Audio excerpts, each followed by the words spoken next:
we work with our students based on their last name. So I have the students grades 9 through 12 whose last names begin with L-E through R-E-H. And we have Mr. Hoffa in the background.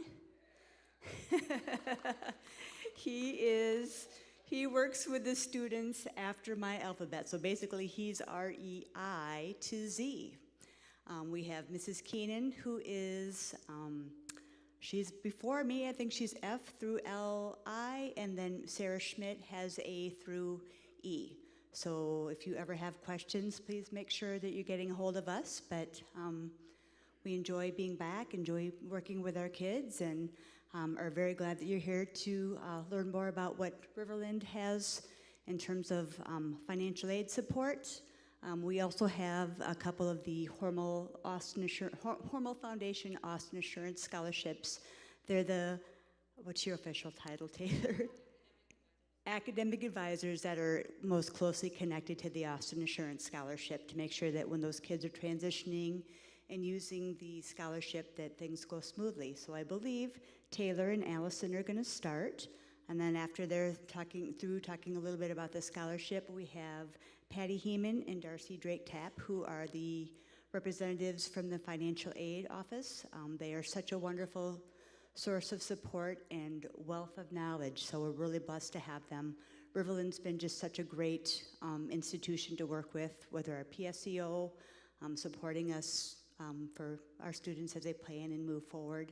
So we're really glad to have you. This is also being streamed, so if you ever have any questions or want to look at it again, it will be on that YouTube station. We will also link it to our counseling conference webpage, so just know that that's going to be available. We will have probably 1 or 2 FAFSA help sessions. They have not been determined yet, but please pay attention to the SMORE newsletter that comes out. That will be more information with that. Contact us or look at our counseling conference page too, or counseling webpage as well. So again, thanks for coming. I'm going to pass it on to Allison and Taylor. Hi, so my name is Allison Sabinish, and yes, I am an academic advisor for the Assurance Scholarship. So work with our students receiving the scholarship at Riverland. You want to just... Hello, my name is Taylor Flugie, and I'm the program coordinator and academic advisor with the Hormel Foundation Austin Assurance Scholarship Program. So a little bit about the Austin Assurance Scholarship Program. The Hormel Foundation really wanted to give back to the Austin community, and they decided to do that in a way of a scholarship for all students in the Austin community. So what this scholarship does is it allows students to come to Riverland tuition free. Tuition fees are all paid, and then they also get a $2,000 book, tool, and material stipend to use for their educational purposes at Riverland. So what does it provide? You can use up to 65 credits at Riverland. So essentially one academic program would be covered by the Austin Assurance Scholarship. Students do have up to 5 years after they graduate from high school to utilize those 65 credits. So some students, if they decide they want to take a gap year or take a semester off, they can still come back and utilize the scholarship for up to 5 years. And they have 65 credits to utilize within that scholarship guidelines. Again, it covers all tuition, fees, books, materials. So essentially that is $0 that a student would have to pay for their education at Riverland, given that they meet the academic and other criteria for the scholarship. Real quickly, academic criteria for the scholarship is a 2.0 GPA, cumulative or in their junior and senior year, a 31 on the ASVAB, or a composite score of 18 on the ACT, okay? Students must reside within the Austin Public School Enrollment District. So if you live outside the district or you're open enrolled, you are not eligible for the scholarship. Also, you must graduate from high school, either from Austin or Pacelli. Lastly, students need to do 50 volunteer hours within the community, and they document those volunteer hours and get connected. Okay, so they all should have a Get Connected account where they can document those hours. A little bit about how the scholarship works when you get into the nitty-gritty of how it applies on their bill. What happens is every student that gets the scholarship will have what's called a base award. So you're coming to Riverland, you're utilizing your assurance scholarship.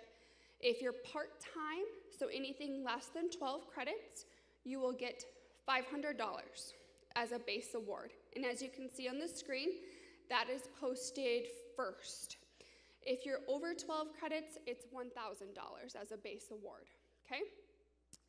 Then we calculate your financial need, which is why you're all here tonight, based on your FAFSA, okay? That's why it's so important to do the FAFSA application. So students that are like Pell eligible or have a state grant, that money would then come in to cover any tuition and fees. And then whatever is remaining, the assurance scholarship will pay the rest, okay? And that's given that you're 100% eligible, of course. That's based on how many years you were enrolled in the district, okay? So students that have no Pell or state grant money, assurance would obviously come in and pay the remainder of their tuition and fees after the base is covered. Okay, did I say that correctly? Okay. Any questions on that? Okay. All right, now we're ready for the fun stuff, financial aid. The FAFSA process, and I am going to walk you through this whole process.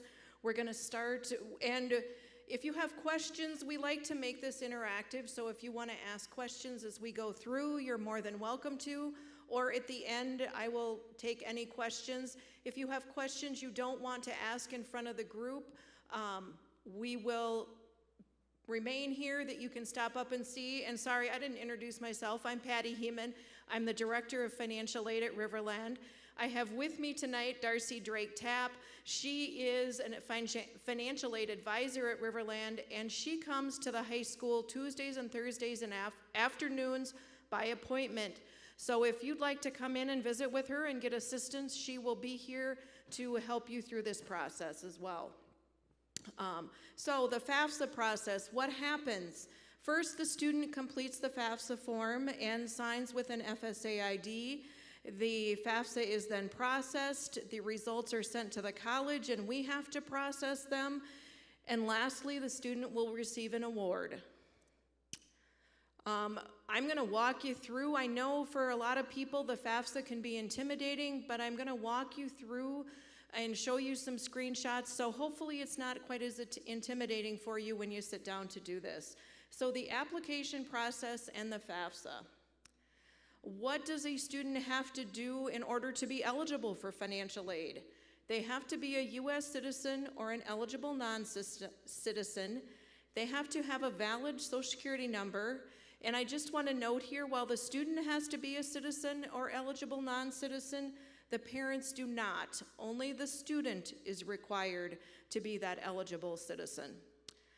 They have to be enrolled or accepted for enrollment in an eligible certificate or degree program, and they have to have a high school diploma or a GED. So those are the requirements that a student must meet in order to receive financial aid.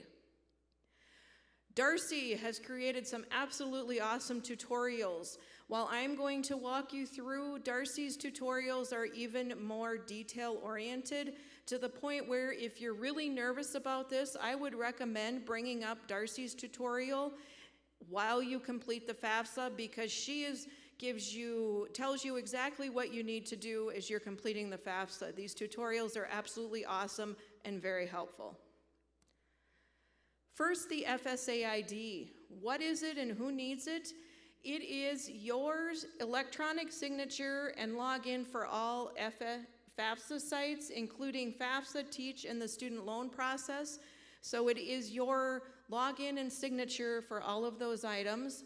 A student and at least one parent must have an FSA ID, or if the parent doesn't have a social security number, there are other options, but we recommend if the parent is a US citizen or eligible non-citizen and able to get an FSA ID, get that FSA ID. The parent uses the same FSA ID for all children and themselves if they're attending college. So a parent only needs one FSA ID, not one for each student in college. Where do you create that? The Department of Education has embedded many links within the FAFSA that allow you to create that FSA ID. Or if you go to studentaid.gov, where I've got the red circle there up in the corner, it says log in or create an account. If you click on create an account, that will take you to the site or to the portion of the site where you create that FSA ID. It does require a unique email or cell phone number for each user, so student and parent cannot share a phone or an email address. They each have to have their own, and that is used to retrieve a username or password if you've forgotten that, or there is a new process that the Department of Ed has just started this year. It's two-factor authentication, where you sign in with your username and password, and then they either email or text you a code then that you have to enter in order to get signed in. Just another level of security. I know we use it all the time at the college for multiple programs we have. You may see it at your places of business and other things too. So you do get to choose your username and password. The only thing that they require is that the username hasn't been used by anybody else previously. One thing we always like to let you know is make sure your name, date of birth, and social security number match exactly as it is on file with the Social Security Administration. This information is sent out to the Social Security Administration to confirm that you are who you say you are. If it's not an exact match, the Department of Education and the Social Security Administration will reject your FSA ID, and you have to go through the whole process to create it again. Again, if the parents don't have a Social Security number, they cannot create an FSA ID, and that match happens, so be sure exactly, don't use nicknames, don't use partial names, use your name exactly as it is on file with the Social Security Administration. FAFSA and taxes, how does this all work? Highlighted in yellow is for our high school seniors who are starting fall semester. That's where you would fall. So you would be starting August 23, and you'd be attending through summer of 24. You would use your 2021 taxes, and you can start filing anytime now. You could start the filing process on this past Saturday. If you're taking summer classes anywhere after graduation, you're going to want to do the 22-23 FAFSA as well. That one you can file now too, so you're prepared to take summer classes. So if you're planning on getting a jump on your education, or you just want to get started right away, be sure you file both years' FAFSAs. Like I said, you could start filing on Saturday, October 1st. We always recommend the earlier or the better. Get your information in. I did my daughter's on Saturday, and it went through without any hiccups. So sometimes when the FAFSA first comes out, there can be a few hiccups. I didn't see any, so my fingers are crossed that we won't have any issues this year. The one thing that I do want to make you aware of, you've probably all heard about President Biden's loan forgiveness. When that first was announced, he crashed the FAFSA website, the student aid website. It crashed. People were trying to log in, trying to get in, and it crashed. So my expectation is that when this some people are going to have to apply for forgiveness, that when that is announced that that application is out there, the FAFSA site may crash again. If it does, just give it some time, and it'll be back up and running again. So just an FYI for you. College financial aid deadlines vary. There are some colleges that will have priority deadlines. Be sure you know what they are so your financial aid is in and you're eligible for all aid and scholarships that that college has to offer. Studentaid.gov is where everything happens now with financial aid. It's where you apply, it's where you request your loans, it's where a student can see how much aid they have received in the past. Studentaid.gov is where everything happens. And in order to apply, if you see here, you hover over the, and then you can do apply for aid. Then you apply as, it wants to know who are you.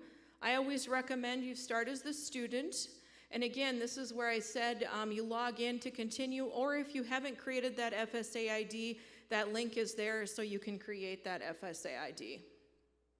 Then you get the login page where you're able to log in, and again, you get the opt-out so you can create your account. Then just a disclaimer to read before continuing that you have to agree to. Then you get to this screen. This is the screen where everything starts. So we've got 2 years you can apply for, and you can see there's 2 tabs. Right now we're on the 23-24 tab. If you want to apply, like I said, if any of you are planning to attend summer, you're going to want to also complete the 22-23. But you just simply start the 23-24 FAFSA form. And it will take you right into the FAFSA. It walks you through screen by screen everything you need. The first thing I want to point out with the FAFSA is there are 7 sections you need to complete. First one is student demographics. The second is a school section. Third, dependency status, determining whether the student is or is not required to use parent information. Then, if in fact you do have to use parents' information, then it asks for parents' demographics and parents' financials. Now, if for some reason your student isn't required to provide parent information, then those sections, you won't have to complete those. Then it asks the student financials, then you have to sign and submit. Department of Education has done some great helps throughout the FAFSA process. At the end of every question, there is a circle with a question mark in it. If you click on that, it will give you additional information about that question and tell you where to find the answer. Obviously, this screen is pretty simple. If you don't know your middle initial and you have to ask a question on that, you're probably in trouble through getting through this process. But there are some obviously more difficult questions that are very helpful. Student demographics, I'm not going to give you a screenshot of everyone, but here's the information that it's going to ask for. It will ask for the email, a phone number, a mailing address, your state of residency, what college credential are you seeking, an associate's degree, a bachelor's degree, and driver's license is optional, and then the parents' highest level of school completed. Just some basic information that you would probably fill out on a lot of applications for anything. When you complete a section, you get this green check mark up at the top. You no longer have the number with a circle, you have a green check mark indicating that that section is complete, and it goes on to section 2. The other thing that I really like about the FAFSA that they started a few years ago is that as you go through the process, it automatically saves the FAFSA. So there's nothing that you can go in and say, please save this, but as you go from screen to screen, it automatically saves the FAFSA as you're navigating from screen to screen. So it wants to know what high school did you graduate from. You can put in the city and the state, and then it will pull up a list for you of all of the high schools in Austin so you can choose the appropriate high school that you're graduating from. You then have to confirm the high school you're graduating from after you choose that to make sure you've made the right selection. Then next is the college search. The nice thing about the FAFSA is, I know this is early in a lot of people's search process for a college. You don't have to know what college you want to attend. You just have to have it narrowed down to your top 10 colleges. So you can list up to 10 colleges on the FAFSA. If you decide later that you don't want to attend any of those 10 colleges, there's a new one you want to add. You can go in and delete all 10 of those colleges and add 10 more. It's a continual process until you decide which college you want to attend. So if you know for sure, you can list it now. If you don't, list all the colleges that you're considering. Again, for the college search, it's the same type of thing, where you put in the state and the city, and then you get to search.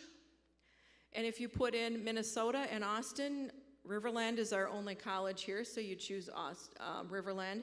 The other things, every college has what's called a school code. If you happen to know your school code, you don't have to do that search. You can just put in that school code, and it'll automatically pull up that school for you. Either way is absolutely fine. It doesn't matter which you choose. What is Riverland's? Riverland is 002335. Then for each college that you list on the FAFSA, you have to determine where are you going to live. Are you going to live on campus, off campus, or with parents? So you just get to choose. It's a simple drop-down box. Then your student or your school section is complete, and you're on to dependency status. Dependency status, again, is the questions where it determines do you or do you not have to use parents' information. So the first question in that is, are you married? Next, it wants to know if you have any dependent children, and the key here is that receive more than half of their support from you. Having a child no longer makes a student independent. Back in the day, all you had to do was have a child and you were independent. That's no longer the case. If you're still living at home with your parents and have a child, you are not automatically independent. And then the next question is, do you have any other dependents? So are you taking care of brothers, sisters, grandparents? Are they the student's dependents? Then you get the list of items that you can just review and determine, do you meet any of those? If you meet none of those items, then next we have the homeless question. It wants to know, is there a chance that you could be homeless? Then it tells you, based on how you answered your questions, you are considered a dependent student and are required to provide parents' information. But it does give you the option. It says, I will provide information on my parents, or I'm unable to provide. I know there are some special circumstances where a student may not be able to provide parents' information, so we do have some special circumstances that we can work with students on. What does it take to be an independent student? Anybody who is single under the age of 24 without dependents of their own, basically as our general guidelines, is considered a dependent student. It doesn't matter, for example, when my son was 22 and had a full-time job and was buying his own house and chose to go to college, he was still dependent because he was single under the age of 24 without dependents of his own. He wasn't in the military, he'd never been in foster care, he didn't meet any of those other guidelines, but living on your own, owning your own home, filing your own taxes does not make you an independent student. Now, the parents, what if? Who are my parents? Or what if I don't live with my parents? Like I said, it doesn't matter where you live, you have to report parents' information. What if you're unable to provide it? Some students are able to submit the FAFSA without providing parents' information due to special circumstances. We recommend you work with a financial aid office at the college where your student is attending to get the best options there. If you have an unwilling parent, a parent being unwilling to provide FAFSA information does not make that student independent. They're required to do it, and what happens is that student is only considered for unsubsidized student loans. They have no grant options that they could have possibly been eligible for. What if you have a non-citizen parent? It doesn't matter the status of the parents. Like I said before, it only matters the status of the student. So as long as the student is a citizen, it does not matter if the parent is not a citizen. Whose information should I provide? So back to the FAFSA, there's if you see this red circle, it has a link to help you figure out who your parents are, and it gives you kind of a sheet or a flow chart so you can figure out whose parents should be listed on the FAFSA. Basically, if your parents are married and they live together, you list both information. If your parents are unmarried and live together, you still have to use both parents' information. If your parents are divorced, you should use the parent that you receive the most support from. If that parent is remarried, you have to use step-parent information. It doesn't matter if the step-parent isn't providing any support to that student or helping pay for their education. If they are married to your parent, they have to provide their income information. The one thing I always like to point out, who should not be the parents are grandparents, foster parents, legal guardians, brothers or sisters. So oftentimes we have students who are living with grandparents or living with aunts and uncles, brothers and sisters for various reasons. They should not list those people's information on the FAFSA. Contact our office or the office where they're going to be attending, and we will assist you through the process and let you know what your options are. Then we have completed the dependency status question. We've determined that we're providing parents information. Then you have the parent demographics section. And again, I'm not going to provide you screenshots because these are some pretty basic information where it wants to know the marital status, the month and year that the parents were married, divorced, or widowed, the parent name, date of birth, social security number, and email address. If the parent happens to not have a social security number, you just enter all the zeros, the state of legal residence, the number of dependents, and the number in college. Now, the number in the family can be a little confusing because pretty easy for people who are living at home, but I like to go back a few years and use my family situation. I have 4 children. There was a point in time when my oldest had graduated from college and she had a full-time job. She was not part of my family because she had graduated, she was over 24, she was not considered part of my family. My second child is a son. He was 22. He was living on his own. He had a full-time job, like I said, but went back to college. And if you notice, the second bullet under there says anybody who can answer no to any of those questions. So he was part of my family when I completed the FAFSA for my younger daughter. Then I had my younger daughter who was in college. She didn't live at home. She lived in La Crosse where she was going to college, but she was part of my family because she, again, answered no to all of those questions. Then my 4th child lived at home, was still in high school, so she was part of my family. So in my situation, when I'm asking how many dependents, there would be 3 additional dependents. That would be the one that I was filling out the FAFSA for, so we don't list them because they're already accounted for, but then I had, 2 additional dependent children.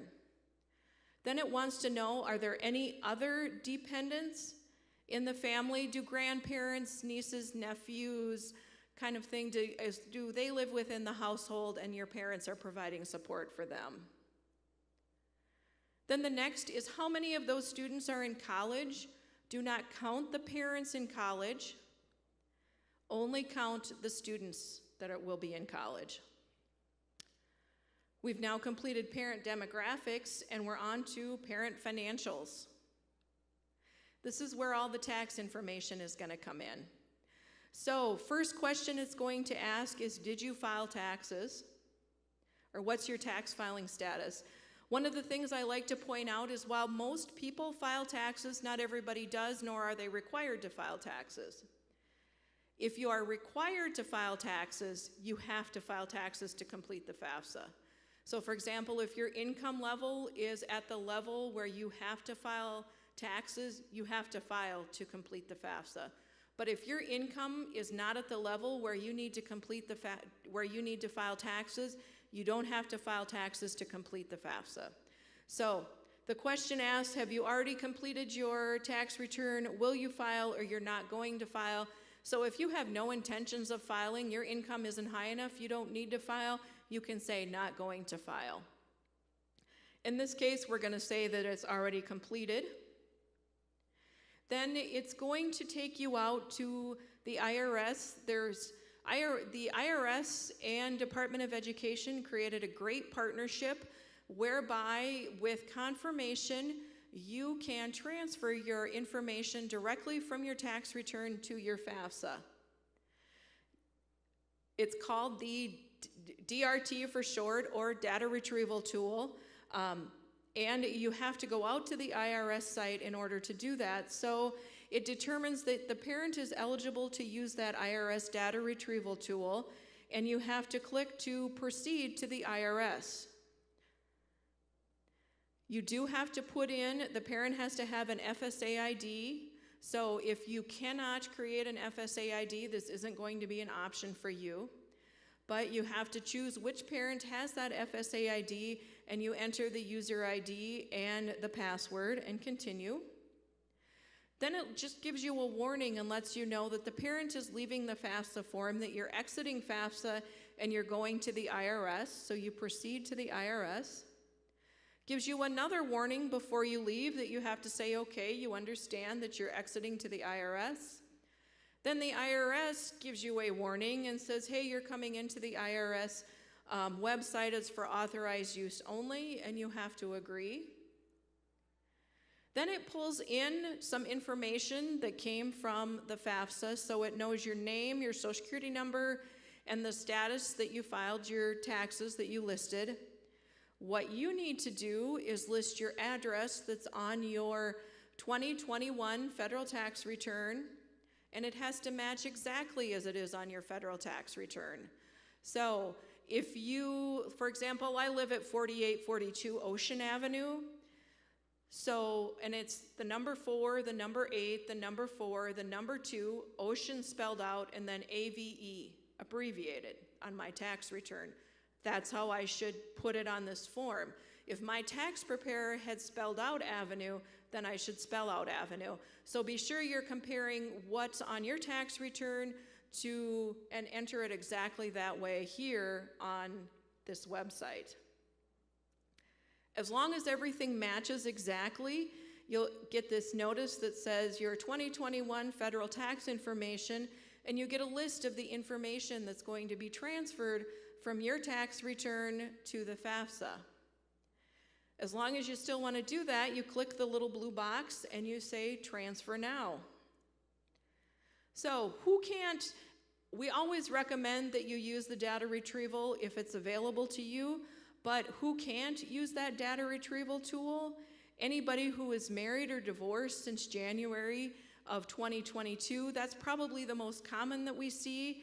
Anybody who has parents that are not married living together, and some other statuses here that you can see. So not everybody can pull their information from the IRS, but if you have the option, we highly recommend you do that. The items that are not populated by this data retrieval that you're going to need to know are listed here.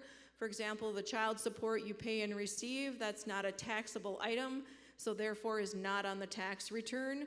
The one thing I like to note here is if you're receiving any Social Security, do not add it. If it's not on the tax return, you do not have to list it anywhere on the FAFSA. So you clicked the transfer now. This is the next screen that you're going to see, and you can see it's grayed out. It says, the question is, what is your parent's adjusted gross income? And it's grayed out. It says it's transferred from the IRS. I don't have to enter anything here. It automatically is transferred. It doesn't tell me what it is.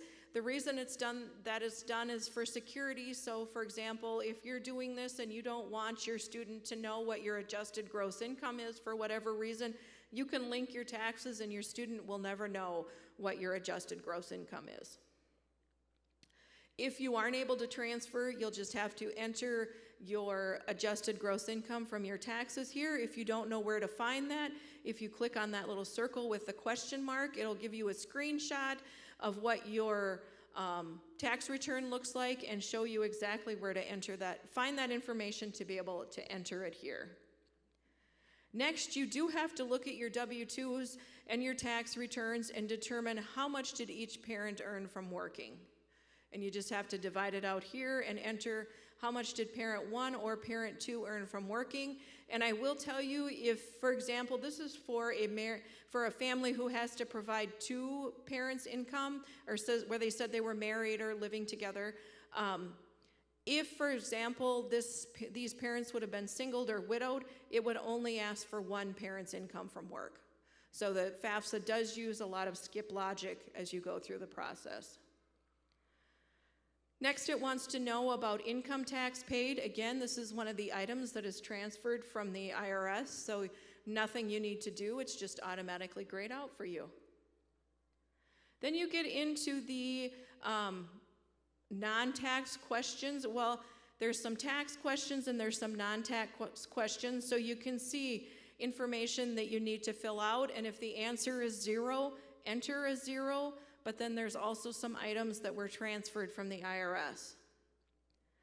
Then the additional financial info that you need, any child support your parents paid, any earnings from work under a cooperative education program, that kind of thing, wants to know about that. And then parent untaxed income, child support received. Again, like I said, child support received isn't taxed, but it counts as income here. Any housing, food, or living allowances. So this list of items here that you have to enter. Next is parents' assets. And if you've fallen asleep, wake up, because assets in financial aid are completely different than they are in the banking and the real world. By that, I mean the first question asked is, what's the balance of your cash savings and checking account? That one's pretty easy, that's pretty normal.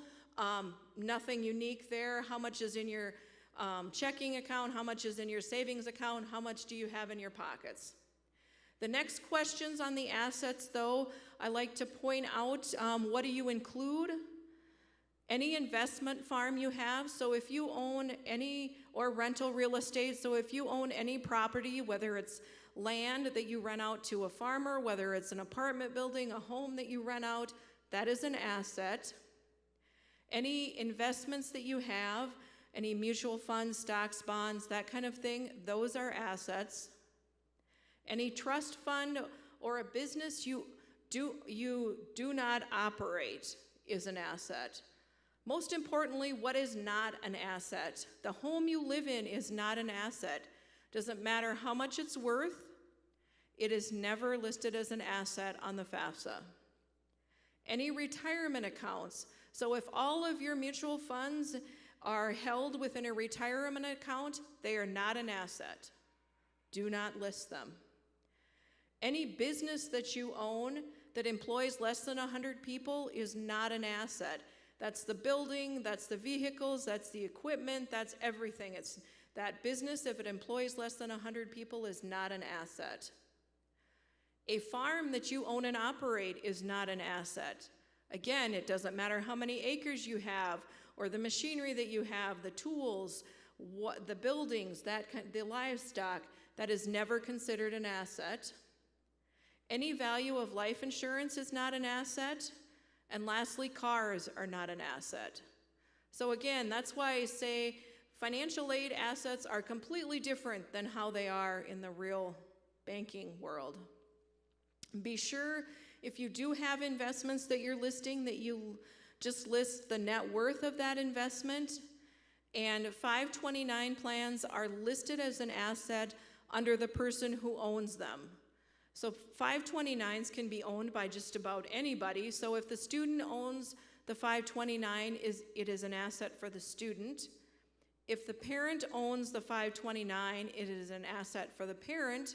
If the grandparent happens to own that 529, it is neither an asset for the parent or the student. Then we have completed the parent financials, and we're on to the student financials. And again, they have the same list of questions. The student doesn't have to file taxes. If they didn't work and they're not required to file, they just say they're not going to file. If they did file, they say that they have filed. I'm not going to go through all of the student screens because they mirror everything we just saw on the parent side. After you enter all of the student financials, you get a summary of everything that you just put in. This is just the top of the screen. You can scroll through though, and you can see the answer to every question that you provided on the FAFSA. New this year is a demographic survey where it asks your gender, if you're transgender, your ethnicity. Every one of these has a decline to answer. The college does not receive any of this information. The Department of Education is simply collecting it for survey information. You do not have to answer any of these. You can decline every one of these and you'll still receive financial aid. Then you have to agree to the terms. Both the student and the parent have to sign this. So you can sign the FAFSA. Then one of the parents has to sign the FAFSA. You have to choose which parent is going to sign. And you have to agree and continue. The parent has to put in their FSA ID. And one thing I like to point out here for that parent who couldn't or chose not to create that FSA ID, there is always the option to, other options to sign, where you can print a signature page and that parent can sign the FAFSA and submit the signature that way. So there are options for those who can't create or don't create an FSA ID. Then when you're done, you get this confirmation page letting you know, hey, your FAFSA is submitted. Next, this is just an FYI for you. The first year this happened to me, it kind of freaked me out a little bit because I don't get mail from the IRS. And I got this nice letter in the mail from the IRS. It came and I kind of had a little panic because again, I don't get mail from the IRS and why are they sending me mail? So this is your warning that when you use the data retrieval tool, you will get an mail from the IRS. You'll get an identical letter to this, just letting you know that you have used that IRS data retrieval tool. So just an FYI for you, so you don't have that panic like I did in the first year. So if you've submitted the FAFSA, now what happens? FAFSA results, the student aid report. Student aid report is the piece that contains all the information from the FAFSA. Doesn't tell you how much you're receiving, other than it'll probably give you an estimate of your Pell Grant, but otherwise the exact amount that you're going to receive is not going to be listed. It is just a summary. It will contain the expected family contribution, which will help determine the kind and type of aid that you will get. The student is notified of FAFSA processing via email if they list an email. And if you sign it with that FSA ID, both student and parent, it takes about 2 days and that FAFSA is processed. So it's quick. If you don't sign it and you mail in a signature page, you're kind of at the mercy of the mail, but we say at least 2 weeks before that signature gets to the Department of Education and gets processed. If no email address is provided to during the FAFSA process, they will mail that student aid report to you. And at the same time the student is being notified, the college receives an electronic file with all of that information you listed on the FAFSA, so we at the college can process your financial aid. Corrections, what if you need to change something on your FAFSA? This is when you're logged into the FAFSA and you look at it, this is an exact screenshot, so for 22-23, if it's processed, you can go in and update school information. So like I said, if you need to change any schools, if you need to edit any of that FAFSA information, and this one you'll want to take note of because some scholarships require that student aid report. If you need a copy of that, you can print that here. Verification. Verification is the process where the Department of Ed randomly chooses a FAFSA for verification. A college, if you're chosen for verification, it doesn't mean you did anything wrong or that we think you're trying to scam us. Department of Ed simply randomly chooses you, and if you're chosen, that college has to confirm items on your FAFSA that they are correct. And there's a list here of things that we would have to confirm with the household size, number in college, tax information if you did not use the data retrieval tool, high school completion, and then an identity statement or of educational purpose. And again, doesn't mean you did anything wrong, just means you were randomly chosen. Professional judgment, like I said, current 23-24 FAFSA is going to use 2021 income. We all know that your income in 2021 may or may not reflect what your income is today. If it is significantly different, we do have the ability at the college to do what's called a professional judgment and update your FAFSA information to more accurately reflect your income. These adjustments are made at the college where your student is attending, so be sure if you fall into this situation, be sure you contact the school where your student is attending and talk to them about a professional judgment. Then we have dependency override. A dependency override allows a normally dependent student to become independent. Our high school counselors here at Austin are absolutely wonderful in working with these students who maybe their parents have just completely disassociated with them and have cut off all ties and contacts. They're living with friends, they're living with grandparents, but nobody has ever really legally adopted them. We do have a process where we work with the high school counselors, we work with the teachers, with whoever that student is working with, so we can make that student an independent student and make them so they are able to receive funds to attend college. So and again, this has to be documented by an outside source, so it's not something that just the student can say this is the case. We have to have documentation of support from that high school counselor, the high school principal, somebody, an outside third party. So you've done everything, you've submitted the FAFSA, you've gone through verification, you should receive an award notification from every college that you submitted that FAFSA to, as long as you completed all those requirements. Know that financial aid varies depending on the cost and mix or composition of financial aid available at that college. The one thing to note is the Pell Grant should always be the same amount at all colleges. Be sure as you look at your awards that you confirm all credit levels for awards. So how many credits do you have to be enrolled to receive the various awards? And then compare those net costs after grants and scholarships. So calculating awards and what sources of funding are available for students. First of all, every college is required to determine a cost of attendance per semester and per year for students. That includes, this is not the amount that you have to pay to the college, but it's the amount that it costs a student to attend as well as live while they're going to college. So it includes those tuition and fees, housing and food, any books and supplies, transportation, and then those miscellaneous and personal expenses that we all need to live and survive. Also taken into consideration is the expected family contribution. Again, this is not the amount required to be paid to the college. It comes from a student portion and a parent's portion.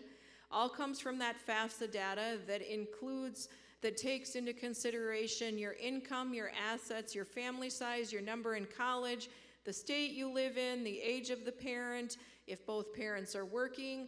Lots of factors go into consideration to make up this EFC, but it is a measurement of the students' and families' ability to pay for their college expenses. So financial need comes from taking that cost of attendance, so every cost that goes into education minus the EFC equals financial need. Federal student aid programs. What are the federal programs that you're applying for and submitting that FAFSA make you eligible for? First one is the federal Pell Grant. It's free money from the federal government. That one, every college can receive an unlimited amount. If a student is eligible, they will receive the Pell Grant. There is the Iraq-Afghanistan Service Grant. That, of course, you have to meet the requirements of that.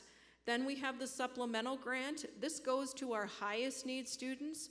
So if you know you have a low income, be sure you apply early because every college gets a limited amount of this supplemental grant. Next is the Teach Grant. The Teach Grant is for our students who are going into education. It's specific for students who are going into education. And again, it's free money. It's a great opportunity for students to help themselves through college. Federal Work Study is a job students do on campus. Then we have the federal direct loans that we'll cover a little more later, and the federal plus loans that I'll give you some more details later. Then we have Minnesota student aid programs. The really nice thing about the state of Minnesota is when you submit the FAFSA for the federal programs, we also share that information with the state, and you're also applying for state programs as well. So the first one is the Minnesota State Grant. You do have to be a Minnesota resident attending a Minnesota college. So if you're thinking of going to Wisconsin, South Dakota, Iowa to college, you're not going to be eligible for that Minnesota State Grant. But as long as you are a resident of Minnesota attending a Minnesota college, you should be eligible for a Minnesota State Grant. We have the Minnesota Indian Scholarship, which is available for any of our native population. Post-secondary child care grant will assist our students who have children with daycare expenses. Minnesota GI Bill. The Fostering Independence Grant is our newest state grant. This one helps our students who have been in foster care. Minnesota Future Together, again, is a relatively new grant. This helps our students going into technical programs. And then we do have the DREAM Act state grant funds. While that is not part of the FAFSA and you have to do a separate application, but it is part of the state aid programs. Then we have scholarships.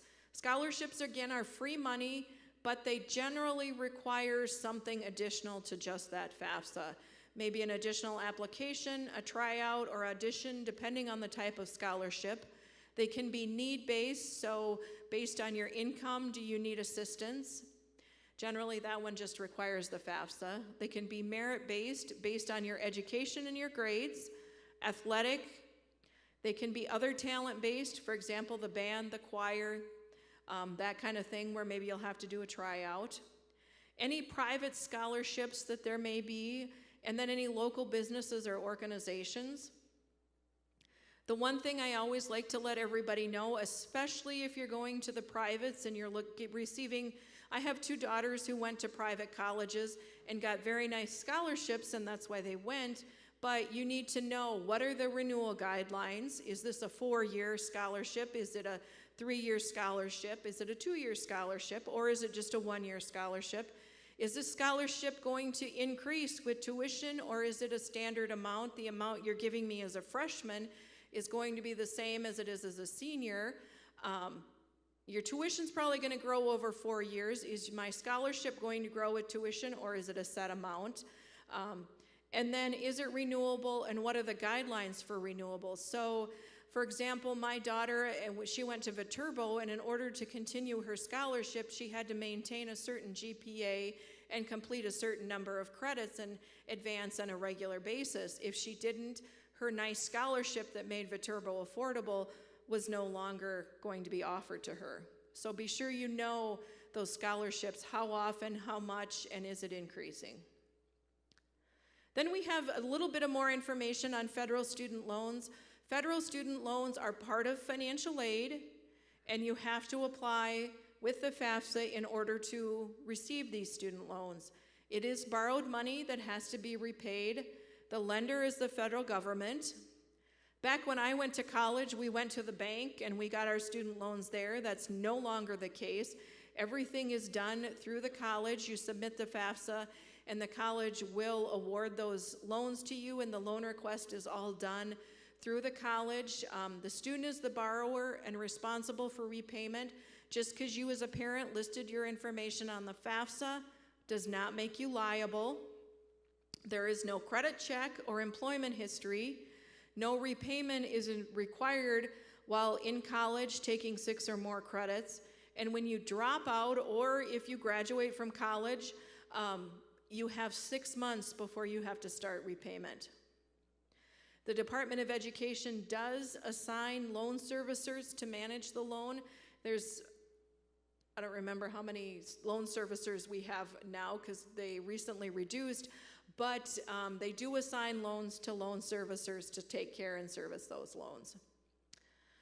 First type of student loans is the subsidized, where you must demonstrate need. This is the very best type of loan, where the interest is paid completely by the government while the student is in school.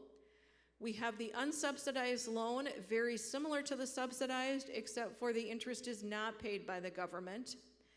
There are base loan limits, so there's a limit as to how much you can borrow in these federal student loans that's listed here. And in order to receive a student loan, you do have to, like I said, do the FAFSA. You also have to do the promissory note, which is a electronic form where you sign that you say you understand it's a loan and you promise to repay. And then there's entrance counseling, where it lets you know, walks you through lots of information about student loans, your rights and responsibilities. Plus loans are parent loans, whereas the previous loans were student loans and were the responsibility of the student.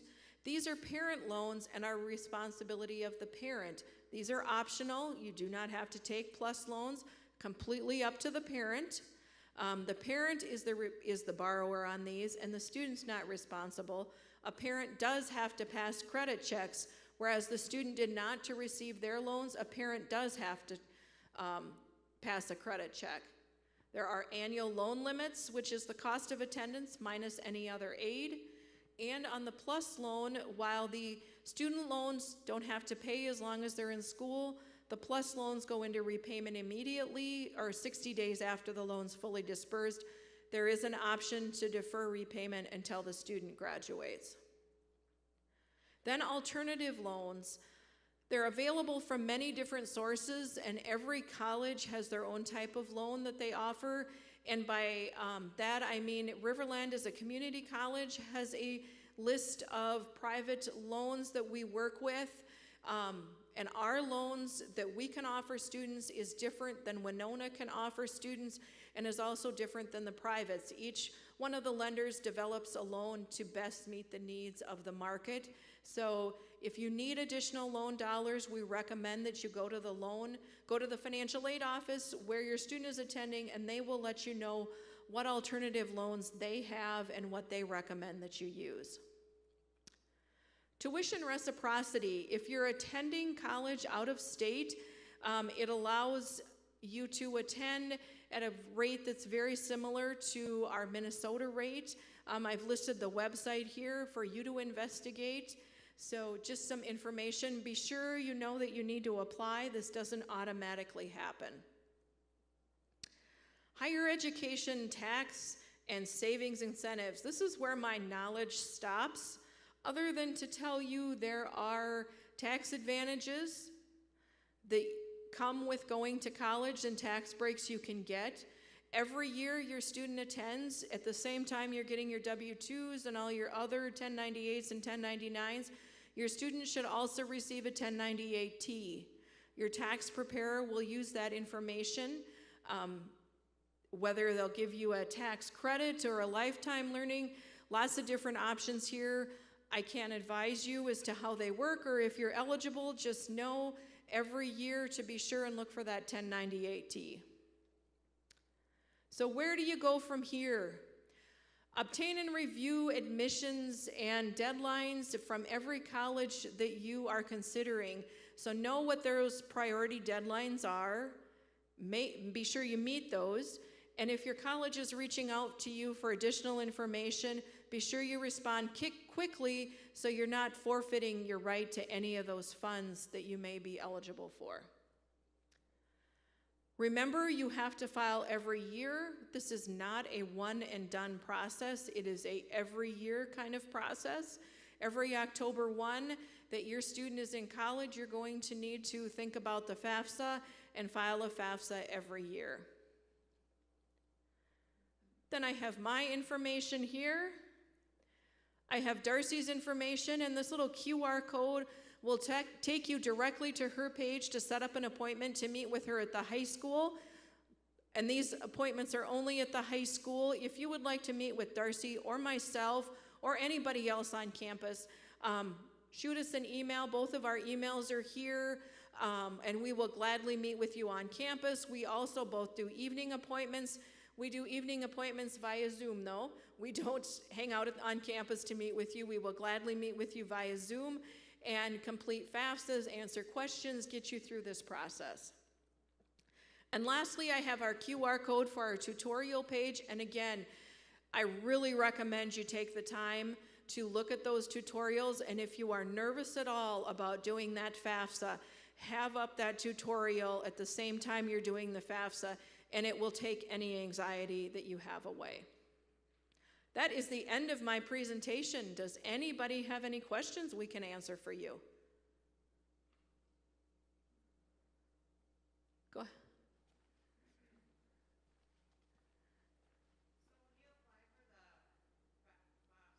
Yep.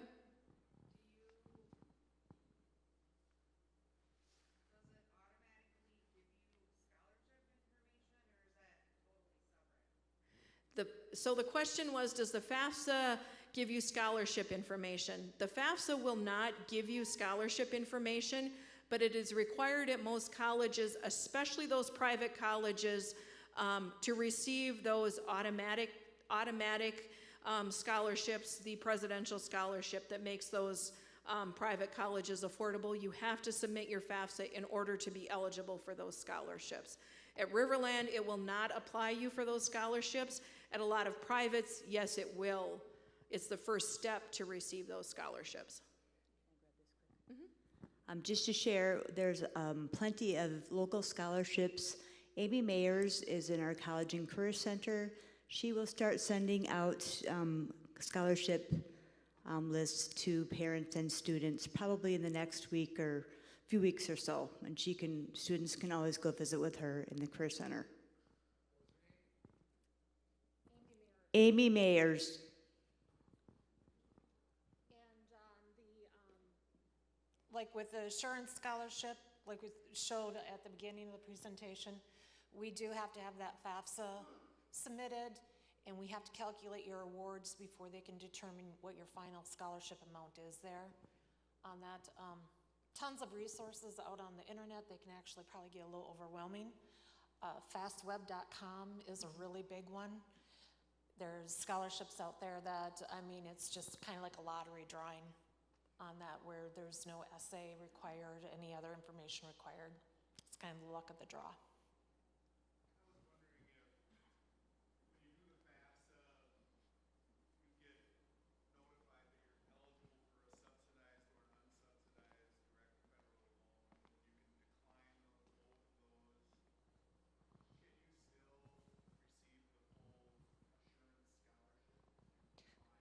Correct. So he was asking about the federal direct loans. When you complete the FAFSA, it determines your eligibility for the loans. Depending on your financial need, you may qualify for the subsidized. If you don't have much of a financial need, you may only qualify for unsubsidized loans. You do not have to take out those loans to get the assurance scholarship. What the assurance scholarship is going to take into consideration is the Pell Grant and the Minnesota State Grant. The whole idea of the assurance scholarship is to keep you away from having to borrow those loans. Note though that if your student is not coming to Riverland, they're going to another school. Some schools use active confirmation for the federal direct loans. Some use passive. So what active means is they go into their student portal and they say, yes, I want to borrow my loan money, and this is how much of it I want to borrow. With passive confirmation, the school just pulls all that loan money without them having to ask for it. So that's, if you're not going to Riverland on that, you'll just want to double check on that with them. And if you start the year out not needing that loan money, you get partway into the term, the car breaks down, something like that, they can still go in and ask for that money. They can borrow that money. You know, transportation is one of the cost of attendance items, so it's there if you need it, but if you don't need it, don't borrow it. You can, the students can then track under their dashboard in studentaid.gov how much loan money they borrow, because there are limits to how much loan money they can borrow. They can monitor how much Pell Grant they receive, because there again, there is a limit on how much Pell Grant you receive, and that calculation is a little bit confusing. Also, they can review their master promissory note there, their student aid report there, different things, a lot of information at studentaid.gov. What other questions do we have? All right, my last piece of advice for you is the Fafsa is free. There used to be a site that it was just so awesome. It mirrored the Fafsa website. Back when it was fafsa.gov, they were fafsa.com. They did exactly what the Fafsa website did that was free, the fafsa.gov website, fafsa.com, charged you for that process. You still submitted your Fafsa, but you had to pay. So luckily, Department of Ed has now shut that down, but be sure you are not paying to complete the Fafsa. It is a completely and totally free process. All right, unless, Yeah. Going way back to the beginning where you recommended starting with I am a student. Yes. Does that mean that at that point you need to be logged in as your student? correct. Yeah, and throughout the FAFSA, you'll see you and yours. They're always referring to you, the student, and your parents on that. So I know it can get a little confusing at times, but yeah, so when you're reading that application, read it as you are the student. And then when it wants to know about your parents, it specifically says your parents. So, anything else? All right, thanks for coming. Know that Darcy and I are great resources. Sierra also works with us at the college, and she is a great resource as well. Taylor and Allison have some pretty good financial aid knowledge that they can assist you as well. But again, reach out if you have any problems, questions, or concerns, and use the tutorials. They are absolutely wonderful. Thank you. Thanks for coming.